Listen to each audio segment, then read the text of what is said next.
2. Welcome back, WNST, Towson, Baltimore, and Baltimore Positive. We are positively into the summer season. Man, this guy was listening to me back in the day. Talk about wise conversations. This guy used to listen to my show back in the day when, like, the Orioles were in first place, not last place. We go back these many years. He has traveled all around the world, and we've bent an elbow on various continents around the place, usually in some parking lot with a purple-headed something happening. David Katz is my friend of the greater Baltimore area, but he's been living out in L.A. and running Fox Sports and doing different things. He's had the Postgame a long, long time. We share many, many mutual friends. And, I have a feeling my crab cake tour, it's going to be like that fish hook in your mouth, Katz. There's going to come a point somewhere on the Eastern Shore in August, you're just going to walk into the bar like something out of a movie and say, I want my crab cake fried today. Let me tell you, make sure the crab claw is on your list if you're talking Eastern Shore. It's as Brian good as it Billick gets. told me that 10 minutes ago. I swear to God. That's what he told me. It's as good as it gets. I took my dad there for his 80th birthday last year in the middle of COVID. I flew into Baltimore, took him for a little drive, had never been there, had heard great things. Worth every minute of that drive. Incredible. I've been there once with Billick.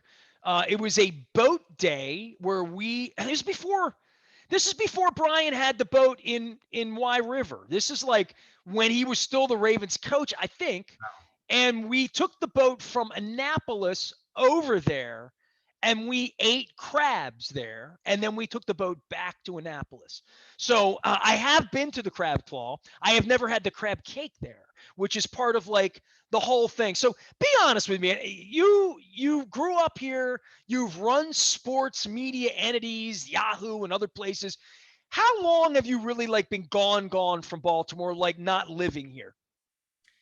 I lived there my first 18 years. I don't want to give away my age, but let's just say I've been gone 50-something. 30 years. Not 50 yet, but 30 years I've been You're gone. not 50 yet? I'm older than you.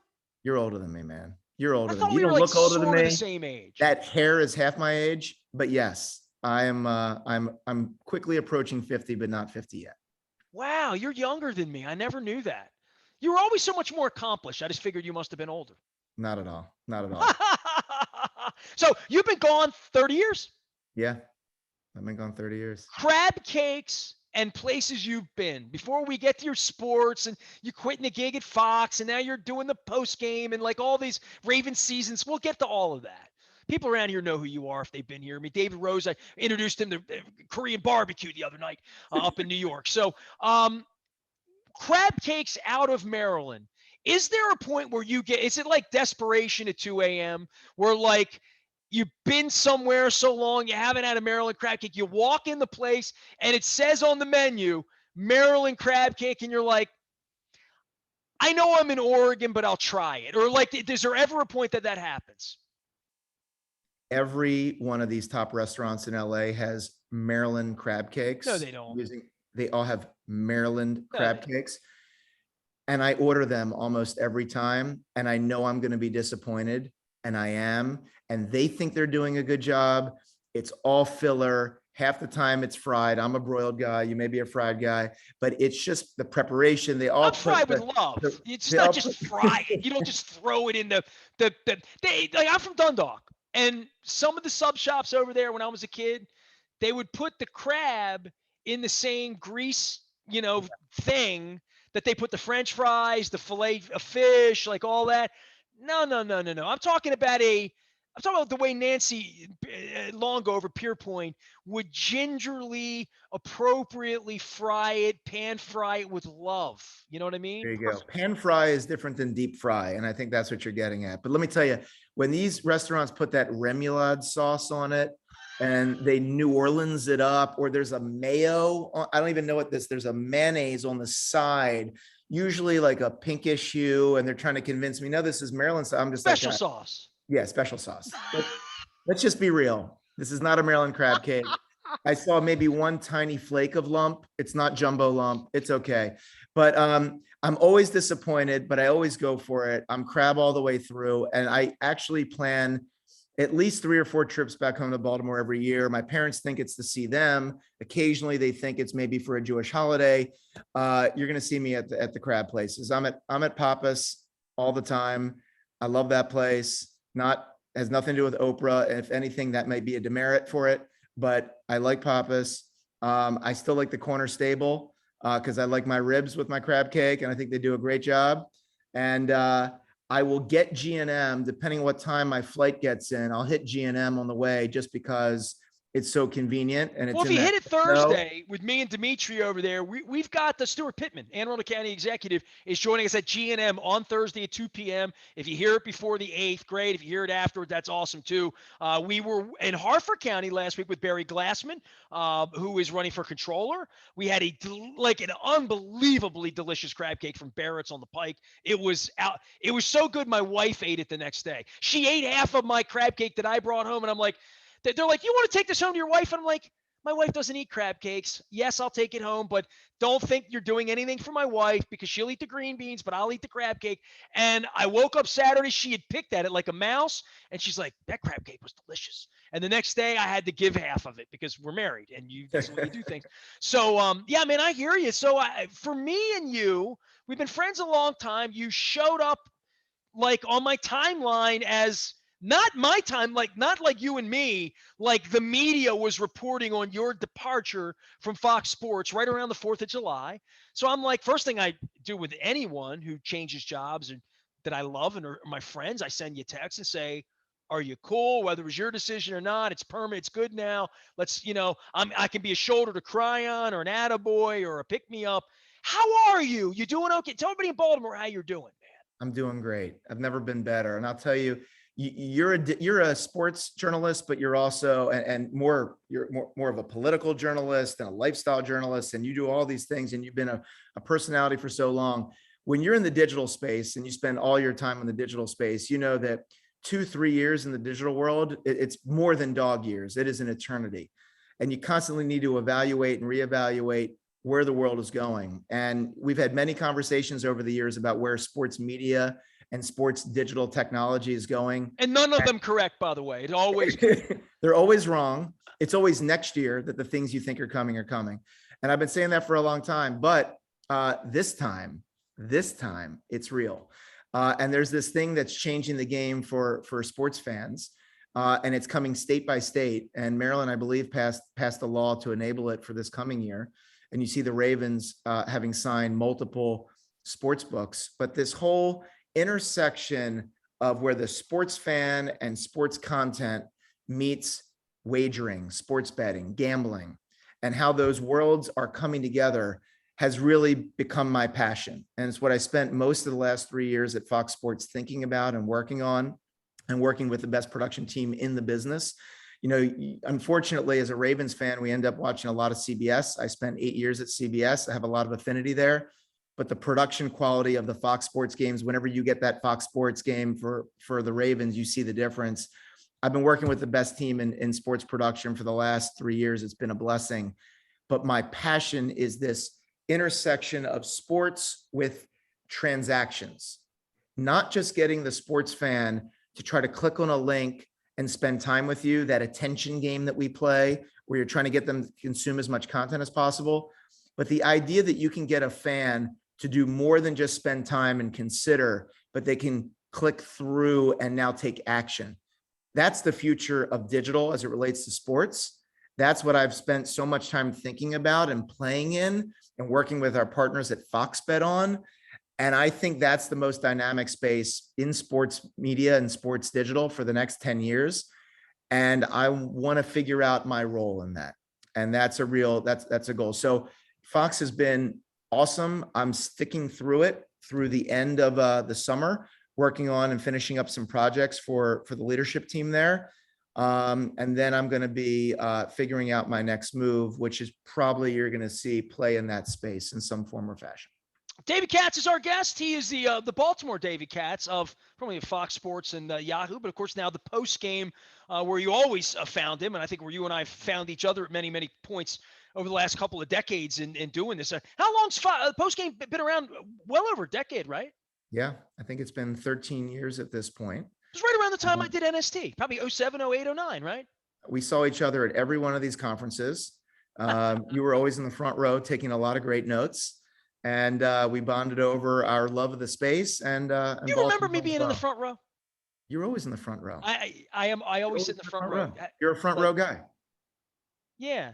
I mean, the fact that you would remember that about me is like, yeah, I mean, that's me. I remember that because I was in the back row. And it's always in front of back me. of the bus. I remember the guys like you, back in high school. David, I would just say this for watching the Orioles this year, and you talk about not many times in life to have the tectonic plate shift. They have a real paradigm shift, right? Nothing was a paradigm shift in our world like the plague has been.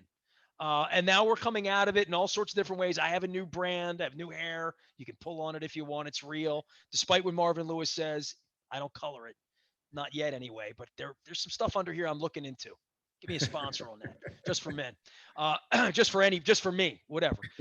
The gambling thing is something that's been there from the beginning, right? And I'll tell you a funny story because this will light your wire because you're an old enough guy. You remember when Vito Stellino covered sports here in Baltimore? Hall of Fame writer. Vito and I were colleagues at the Sun in the late 80s. So when I got the show, this is my 30th anniversary is December 13th. So I'm doing this crab cake tour as the kickoff to the 30th anniversary, which is why we're doing 30 crab cakes in 30 days because it's my 30th year. All thanks to Kenny Albert. So, I guess in the early days, you're kicking around looking for ideas and, crab cake ideas and different stuff that you would do, through all of these years of doing sports radio. The crab cake tour comes to me. At the same time, the gambling thing comes to me. At the same time, the pandemic thing comes to me. Baseball and sports. If I understood gambling, I'd be into this. This is how little I know about gambling. I had Vito in before we had the Ravens. This is 92. He's still making picks every Sunday when the Redskins are our local team. And his picks are terrible. He doesn't pick against the spread. But, he was 3-10 every week. And by the end of the year, he was 30% just on picking winners, right? So Swami comes in the studio, gives him a hard time. And between breaks, Vito turns to me and Swami's like a degenerate gambler. And he says, be honest with me, fellas. Do you think anybody really gambles on this stuff? That's 30 years ago, right? So for me, all of these 30 years, I have been very, very blind to how many degenerate gamblers I've had in my life. I've had host on the air, degenerate gamblers. Host on my competitors that I met, degenerate gamblers. It was shocking to me that the 1,000 kids that I've interviewed to do this for a living, how bad. I didn't have that in my dad didn't go to the track. I've bet on one football game in my life. I did it in Vegas on an off week with my wife 15 years ago. I put $50 on the Patriots. I lost or whatever. And it was such I'd rather be playing blackjack or whatever. Marvin Lewis in 1996, 97, to speak down about Marvin while he talks about me having white hair. Marvin once said to me when we're watching film, Jimmy Schwartz was in the room. We're watching football on a Friday in the old facility. And Marvin was talking to me just sort of flippantly. He's like, do you know people that bet on this? And I'm like, honestly, none of my friends had a gambling Jones. None of, my dad had dollar pool cards but I didn't grow up that way. I still don't bet on sports. Marvin said, I can't believe anybody bets on this. We sit here all week studying. I coach these guys. I can't believe anybody would bet their money on which way the ball's going to bounce. It's just foreign to people who don't have that Jones. Now, I would say this, Dave. The last 4 months, I watch the Orioles. Whenever I watch them, that pretty girl comes on with that smile, and she talks about betting on the game. And it's almost like talking about a Coke habit that I don't have. I just don't have it. Never been interested in it. It's not my thing. But the gambling thing for baseball and how forward they've been with it the last 4 months. And now you tell me, and I know all the Sharpies are in on it. Everybody's going to gamble. I just don't know how they're ever going to make me take the drug. I literally, I Well, like here's being the thing. high, but I don't like the drug. You know, and like for me, the sports gambling thing, are people really betting more on it than they've ever bet? I mean, they're never going to snooker me in to bet on a baseball game. I'm 52, almost 53 years old. I don't even know how to bet on it. If you came with a gun to my head right now, Dave, and said, you got to pick a game, you got to pick the Blue Jays or the Orioles tonight, it's plus 180 or whatever. Like, I don't even know what that means, Yeah. literally. By the way, this is why I'm working in the space. What you just articulated. Americans right now, everything you see coming over with respect to gambling is the Europeans or the Australians who've had wagering as a part of their culture for the last, decades, coming over and slapping here everything that works over there. And it's not going to work here because there are hundreds of thousands of major sports fans like you, and you know more about sports than anyone I know. But you don't think in terms of the gambling mentality, and that is normal. Yes, there are tons of people who bet on sports, and they were doing it kind of behind the scenes, under the table, so to speak. But I can't think of a way to piss my money but, away but when I know more about sports than anybody. And if I had gambled on it the last 30 years, I wouldn't do any better or worse than anybody. I mean, here's what's going to I'm happen. not convinced people get rich on it, although have at it, but It's I'm not entertainment. convinced that people get rich on it because they're really sharp. I'm convinced they're pretty lucky. It's not about the money. That's the dirty little secret about gambling. It's about the competition. It's about the bragging rights with your friends. It's the same reason that Americans, we are more of a fantasy sports culture than we are a sports betting culture. And that is why FanDuel and DraftKings have done so well at the beginning, because they had all these daily fantasy players that they were then able to convert into the gambling pipe. This is not something that's going to happen overnight. There's enormous amounts of money that's going to be spent trying to convert you into becoming a sports bettor, depositing a certain amount of money. They'll give you free X number of bets. It's going to take a long time to change the culture in America because, like you, most people don't know what is plus 270 or minus 180. They can't tell you who the favorite is or whether those are good odds. I promise you, however much you think you know about baseball, you do not know enough about baseball to place a bet on the Orioles and the Blue Jays tonight with any. Just go down to the casino, bet red or black, and spin it. But that's not true. You don't know enough to bet the way they're currently offering bets. But if the way you change bets, if I ask you, Cedric Mullins, is he going to get a hit tonight? You may not know what plus one this, minus one that. But if I ask you a question, is Cedric Mullins going to get a hit tonight? You're going to be like, okay, he's facing. Dude, this is a blackjack equation. He's got to get 5 at bats. He's got an on base percentage of 400. So if like blah blah blah, this is like 17 sticking on it or not. You just answered your own question.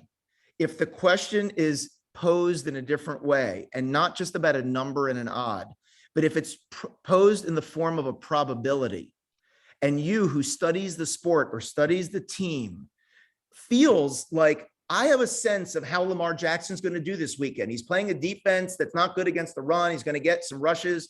He'll probably throw for a touchdown or two. Whatever it is, you're going to study it.